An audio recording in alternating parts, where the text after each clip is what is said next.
This is CBN NewsWatch. Thank you for joining us for CBN NewsWatch on this Friday, November 14th. We're going to begin this half hour with news from the Middle East. Israel and the U.S.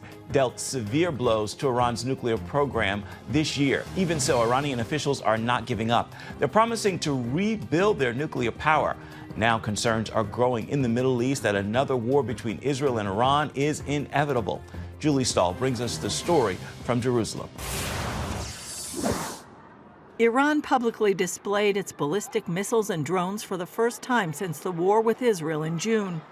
This, as a report in the New York Times says, it's only a matter of time until another Israel-Iran war, since it's unclear how badly the U.S. strike damaged Iran's nuclear program. Ali Vaez, Iran project director at the International Crisis Group, told The Times that Iranian officials say their missile factories are working 24 hours a day because they hope to fire 2,000 at once to overwhelm Israeli defenses, not 500 over 12 days as they did in June. He says both sides believe another confrontation is inevitable, so Iran is doubling down on preparedness to produce a new equilibrium that will wipe out the sense of Iranian weakness. In the meantime, experts say it's unclear whether or not Iran's highly enriched uranium stockpile made it through the war. Iran says it's buried under the rubble, but Israel believes Iran's stockpile, which is enough to make 11 nuclear weapons, has been whisked away for safekeeping. Meanwhile, as the U.S. and Israel work on plans for Phase 2 of the Israel-Hamas ceasefire, there's talk that Gaza might remain divided at the Yellow Line, with part controlled by Israel and another by Hamas. According to the Times of Israel, 6 European officials say the next phase of the plan seems to be on hold and that reconstruction will only take place in the Israeli-controlled area, which could lead to years of separation.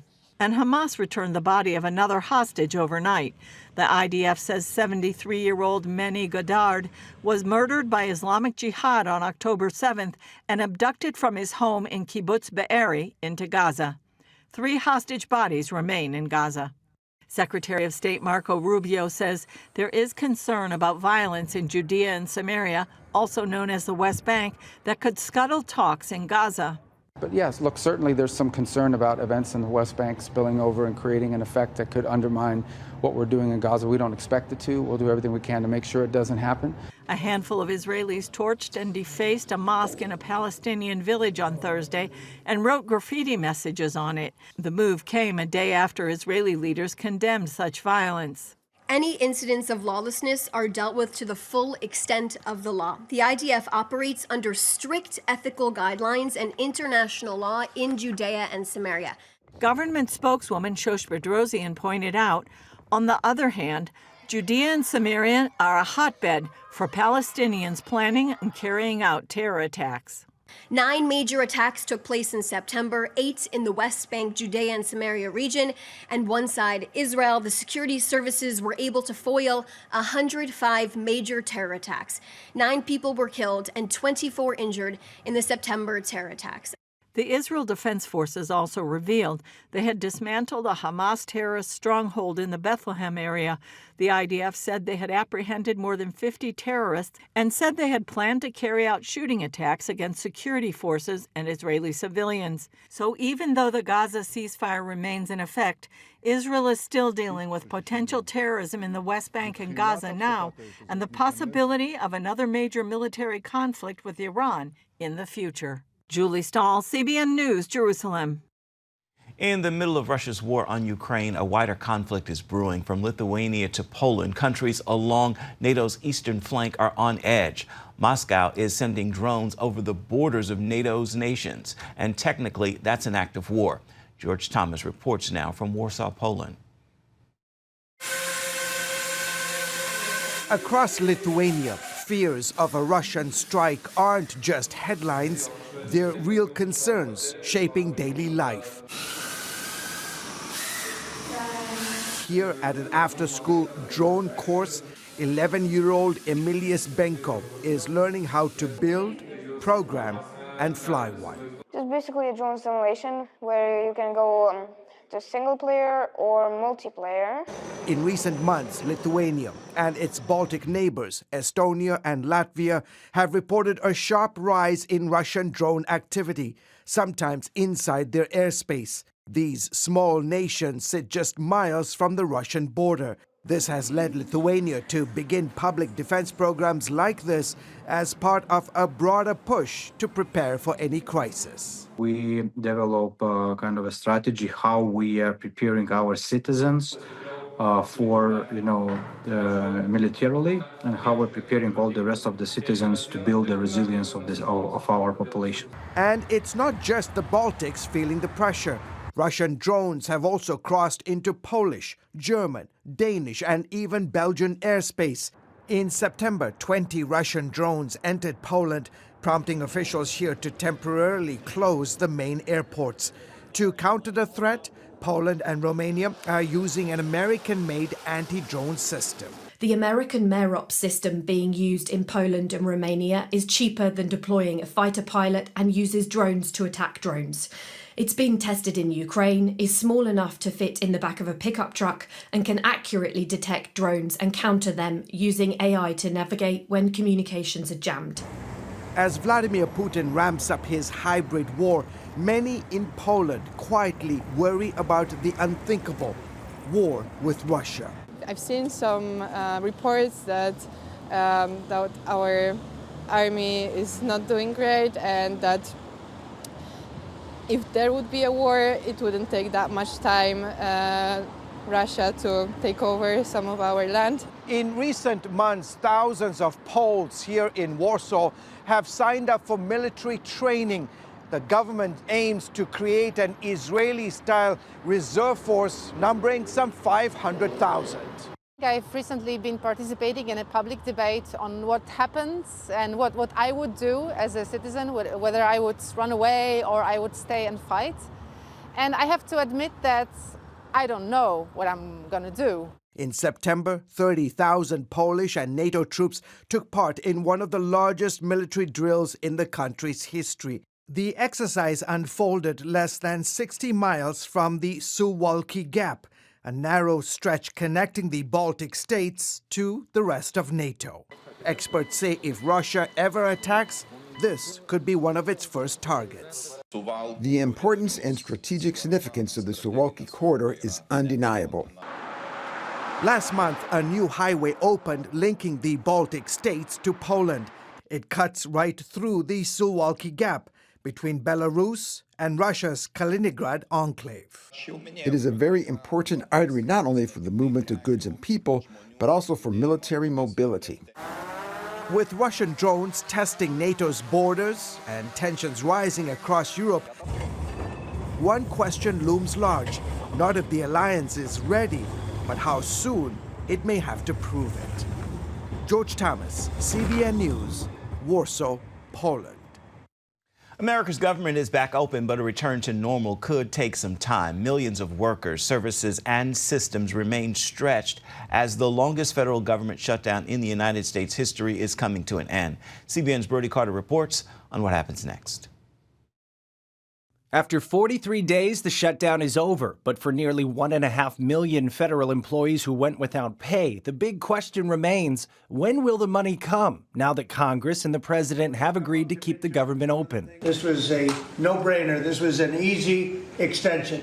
According to the 2019 Government Employee Fair Treatment Act, furloughed employees and those forced to work are guaranteed back pay, but the money isn't instant. Either way, the clock starts the moment the bill is signed and becomes law. Attorneys predict a lump sum should arrive within the coming days according to the law, but for some agencies, it could be longer.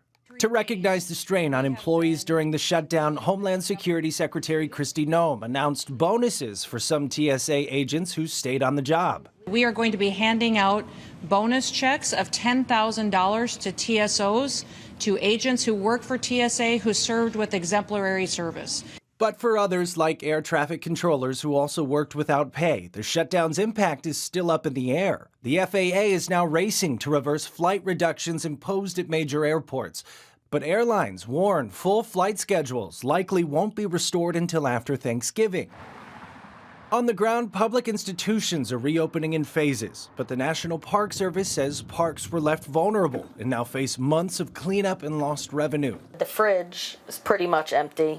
For millions of Americans, the shutdown meant uncertainty over food assistance. The SNAP program is now funded through next September.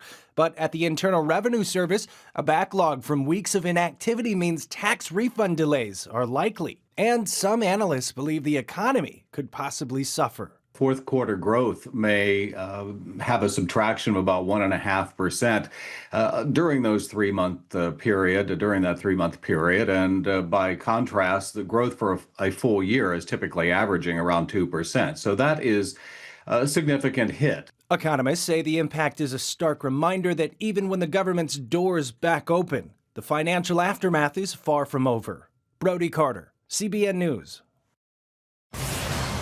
Coming up, meet a rising star in Israeli politics. She is defending the Jewish state with a powerful weapon in its war against the media. See why she is unapologetic and not afraid. Stay with us. You're watching CBN News Watch. Welcome back to CBN News Watch. After 2 years of war, Israel's battle to restore its public image is crucial. Whether she is challenging media critics or scolding international leaders, diplomat Sharon Haskell is emerging as one of Israel's most effective weapons in the media war. John Jessup introduces us to this rising star in Israeli politics. So sorry, Kenny. There's actually alarms. We need to find cover. Whether facing cameras, I'm on my way now to Manchester, or racking up frequent flyer miles on the world stage, Sharon Haskell sees herself as a defender of the Jewish state and unafraid to name Israel's greatest threat. We understand there is a war. There's a world war between radical Islam and Western civilization values, and we know on our skin and scars what it means to fight for your freedom. Haskell is a fresh voice tackling old questions about Israel's security, its right to self-determination, and its future place in the world. Her background includes living and working abroad, joining the Israeli border police, and becoming one of the youngest lawmakers to serve in the Knesset. While those experiences enhance her resume as a diplomat, Haskell mostly credits her Jewish heritage, which includes a grandfather who survived Auschwitz. Go next to the wall. Everybody close to the walls. That background explains her willingness to challenge today's media critics. What would you do if your daughter would have been abducted into the dungeons of torture, being raped, abused, physically, emotionally? What would you do as a mother to bring her back home? Scold world leaders for staging a walkout at the United Nations. This is not only an insult to Israel, it is a betrayal of the very mission the UN claims to serve. And skewer supporters of Palestinian statehood, describing it as a gift to Hamas for the October 7th attack on Israel. The recognition of a Palestinian state by France, the United Kingdom, Canada, Australia, and others is a shameful reward for terrorism. You are either on the side of Israel or on the side of Hamas. There is no middle ground. She's also highlighting the rising tide of anti-Semitism, recently traveling to the UK and blaming the British government for the murders of 2 people at a synagogue on Yom Kippur. I'm absolutely appalled and heartbroken by the tragedy and the terrorist attack that happened here on the holiest day in Jewish calendar, in Yom Kippur. In September, she welcomed the largest delegation of American politicians to visit Israel. Our cameras were there when she planted trees as a show of solidarity with each of the 50 states.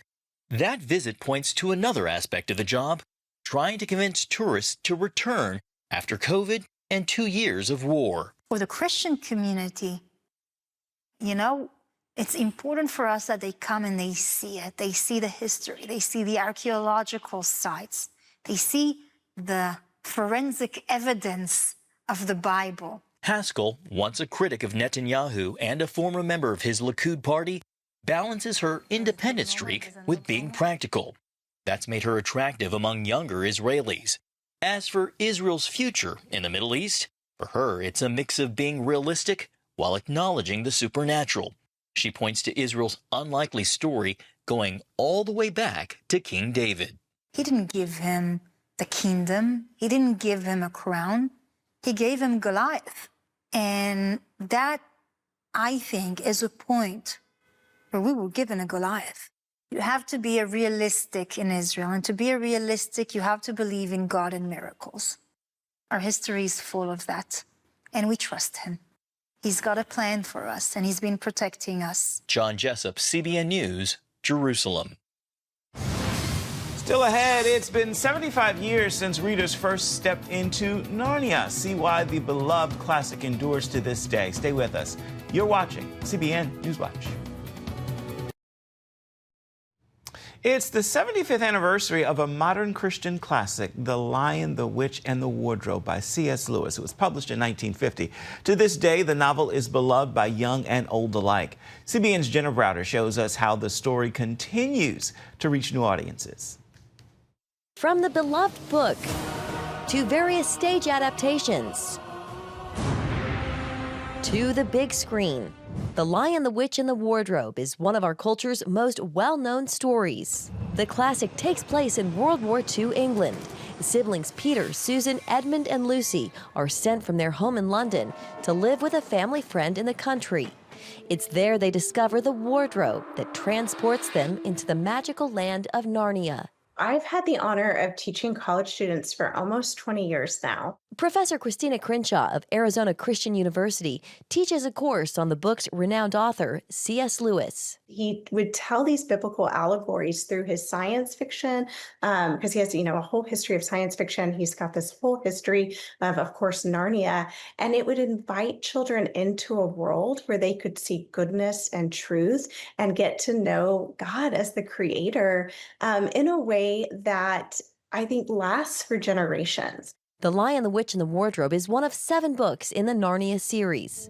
When the siblings enter this magical land, they're faced with good and evil. Edmund, tempted by the evil White Witch, is taken away, only to be saved by Aslan, the Christ-like figure in the story. At face value, it's sort of like escape into the fantastic and the fantastical.